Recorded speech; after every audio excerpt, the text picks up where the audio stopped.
Whitman, fellow leaders, engineers, good morning. I think the presentation that was made here just concluded the meeting. That when I committed to Njiru and the AWS friends in Kenya, that we would do our part as government to make it possible for companies that want to set up in Kenya not to be disadvantaged by policy, and that we are going to align policy with the requirements of industry. It was very clear to me then that as we do our part as government, we would expect partners like AWS to do theirs. I'm very happy that AWS have kept their part of the bargain. And that's why this launch of the Amazon Web Services Development Center is a very important event for several reasons. First, Amazon has chosen Kenya as the base from which to extend its global and African footprint, which affirms our country as an attractive global investment destination, recognizes our progress in consolidating Kenya's global and continental leadership in the field of information and communication technology, and endorses our national digital transformation agenda. The second is that Amazon clearly recognizes the opportunities that abound at the intersection of our bottom-up economic transformation agenda and its fundamental enabler, technology in general, and digital information and communication technology in particular. Thirdly, this event makes it clear that Amazon has a strong interest in bringing opportunities of job creation and skills development in highly productive and competitive emerging fields within the reach of many Kenyans, and in fact, right here in Kenya. Listening to Felix, who was working out in South Africa, finding an opportunity to do this at home was very heartwarming. And congratulations, AWS, for making it possible for Felix to explore his calling and his talents right at home here in Kenya. Listening to Ms. Makoha from Safaricom gives me the impression and the inspiration that indeed we have a great opportunity ahead of us working with companies like Amazon. Kenya has emerged as one of the most exciting frontiers of global tech competitiveness, with high revolutionary potential across all sectors. It makes tremendous sense for a leading player in the global technology space to secure its presence in this market by significantly enhancing its visibility and presence. At the same time, I must recognize as a starting point that this move by Amazon will make Kenya the second African hub from which its teams will be developing solutions for partners throughout the world, and from where it will support all its customers spread across the globe. The center will therefore necessarily entail the creation of numerous new, highly skilled jobs in various critical areas, including software development, cloud support, telecommunication, and software engineering. Africa is rapidly emerging as a tremendous single market of over 1.4 billion people and the next frontier of global industrial revolution. With a median age of 19 and with their education, skills, and enterprising spirit, young Africans are prepared to power unprecedented global growth, which, with the right investment like Amazon's, will take advantage of our continent's natural resource wealth and green energy potential to lead the world in greening opportunities, growth, and prosperity, and thus guarantee a sustainable future for both us and humanity. It is therefore a good idea to be here in Africa as this new era of global transformation unfolds. Even better, it is exciting to be in Kenya, the geostrategic gateway to East Africa, the Horn of Africa, Great Lakes and Central Africa region, as well as the continent of Africa.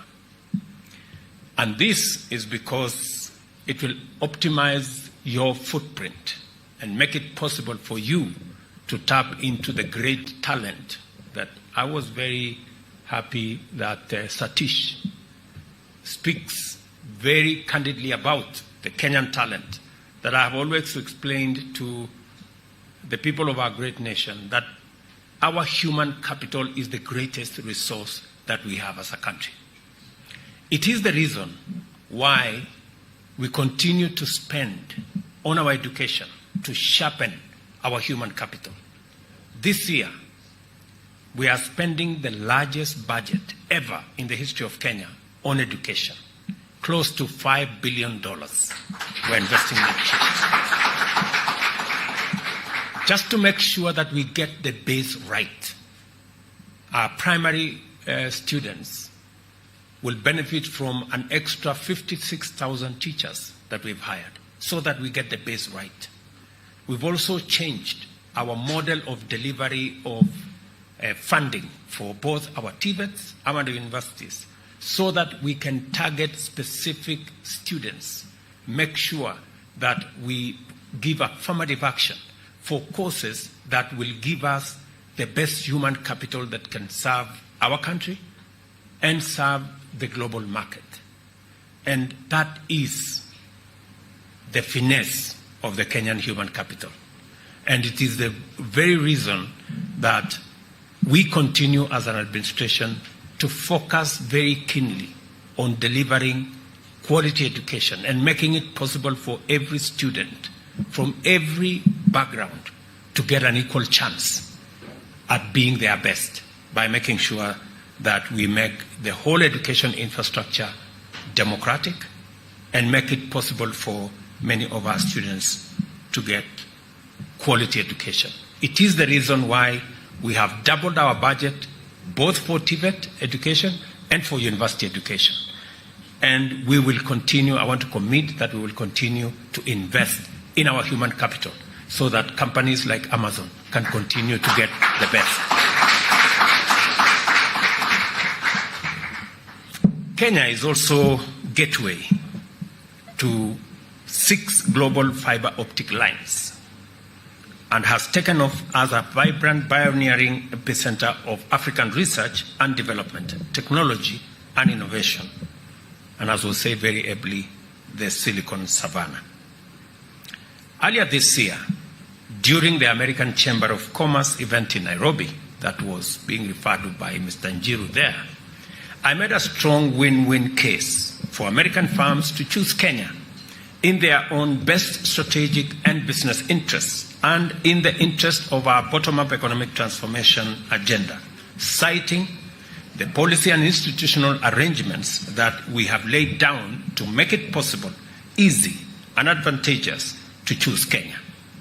I reiterated this message a few days ago when I joined the Kenya Investment Roadshow in Silicon Valley in San Francisco. I also had discussions with AWS's executives in New York at the Kenya mission to the United Nations, where we agreed on sustaining the development of a conducive business environment for them to expand their investment in Kenya. I hope we make another deal again today. And I will keep my path. And as was said by my good friend from Safaricom, your presence now as a company in Nairobi is the next step. Tell me what you want me to do, and I promise you I will. So that I affirm my commitment to follow through with the undertakings I gave and to go further and take measures necessary to ensure that the policy framework on which the digital technology ecosystem stands is a tide that lifts all boats, local as well as international. In our engagement, the urgent imperative to create employment and training opportunities in Kenya through this investment emerged as the foremost shared priority in line with the digital superhighway and creative economy pillar of our plan. Accordingly, the potential is immense. Amazon Web Services is not just about mere presence in the regional market. It is intentional about elevating its corporate citizenship credentials through its support for robust framework to anchor optimal interactions between government, clients, startups, and other partners.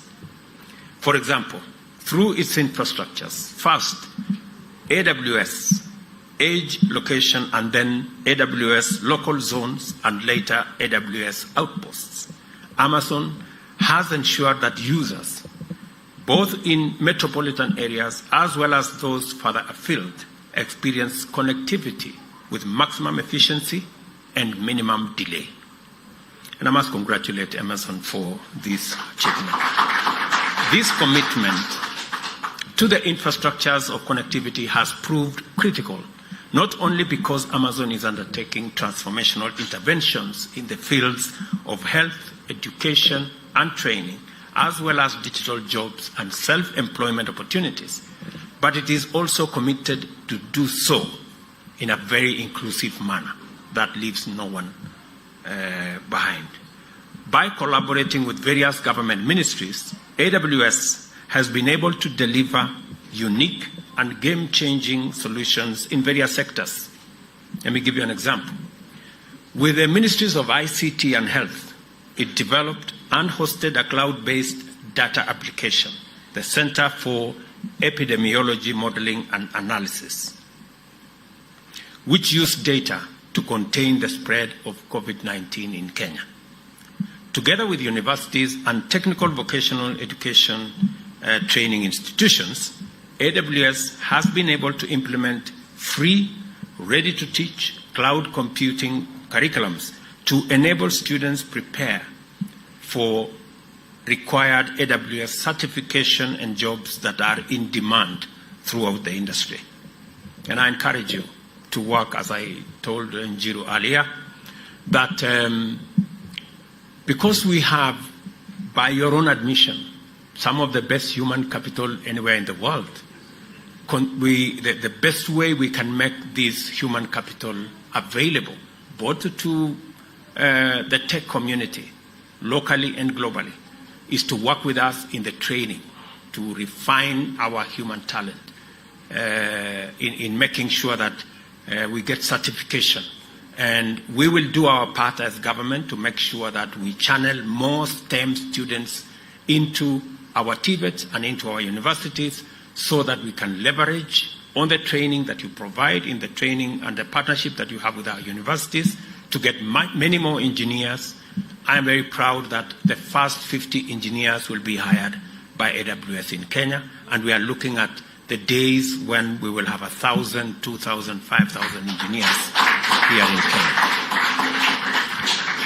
Similarly, Njiru told me earlier, the AWS Restart, a 12-week program to prepare unemployed or underemployed people for careers in cloud computing, has partnered with Ajira, e-Mobilis, and Get Innotized to empower hundreds of young people across Kenya, including those living in the refugee camps, I was told, both in Dadaab and in Kakuma. So congratulations again for looking out for people who ordinarily are excluded, especially the children who are in our refugee camps.